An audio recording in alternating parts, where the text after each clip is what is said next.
Bonjour à tous. Jacqueline Jacob devant la justice aujourd'hui. La grande-tante du petit Grégory Villemain, assassiné en 1984 dans les Vosges, est convoquée aujourd'hui devant un juge d'instruction de Dijon en vue d'une possible mise en examen.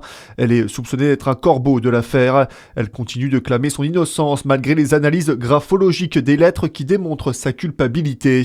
Plusieurs foyers de la région privés d'électricité encore hier soir après le passage de la tempête Benjamin. Ils étaient 50 en Saône-et-Loire et 430 en Côte d'Or. Les équipes d'Enedis étaient sur le terrain pour tenter de rétablir l'intégralité du réseau électrique.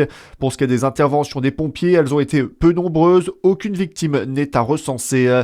Offrir une seconde vie aux animaux sauvages, c'est la mission principale du centre Athénas dans le Jura.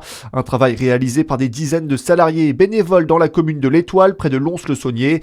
Un espace existant depuis de nombreuses années dans la région et qui prend de plus en plus d'importance, c'est l'Imogba. Et oui, car c'est le seul établissement présent en France, près de 40 ans d'existence pour le centre de soins pour les animaux en détresse. Le but, les recueillir, les soigner et les relâcher dans leur milieu naturel à la fin de leur convalescence.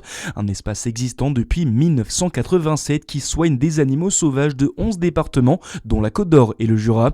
L'activité ne cesse d'augmenter d'année en année avec la prise en charge de tout type d'animaux, comme des chauves-souris, des chevreuils ou encore des lynx.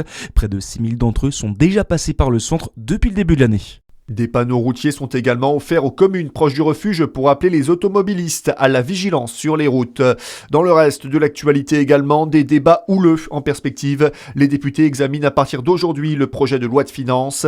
Après le rejet du texte en commission, il semble toutefois peu probable que le budget obtienne une majorité à l'Assemblée nationale.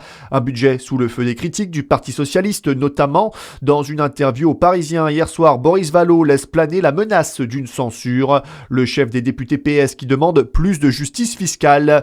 Près d'une semaine après le cambriolage du Louvre, la procureure de Paris optimiste. Plus de 150 prélèvements de traces ADN ont été réalisés sur les lieux du vol de bijoux. Une annonce hier donc du parquet. La vidéo de surveillance a également permis de suivre le trajet des cambrioleurs à Paris et dans les départements limitrophes. Le sport et le foot tout d'abord avec la 3e journée de Ligue Europa hier soir. Lyon s'est imposé 2-0 à domicile face au FC Bâle et défaite des autres clubs français. Lille s'est incliné 4-3 devant son public contre les Grecs du PAOK Salonique et Nice a été battu 2-1 sur la pelouse du Celta Vigo. Enfin, le parcours du Tour de France 2026 a été dévoilé hier et il passera par la région. La plus longue étape du Tour se déroulera le vendredi 17 juillet entre Dole et Belfort. 205 km de course qui passeront notamment par Besançon. À noter que la veille, lors de la 12e étape, les coureurs arriveront à Chalon-sur-Saône après être partis du circuit automobile de Manicourt. À suivre votre météo sur Fréquence Plus.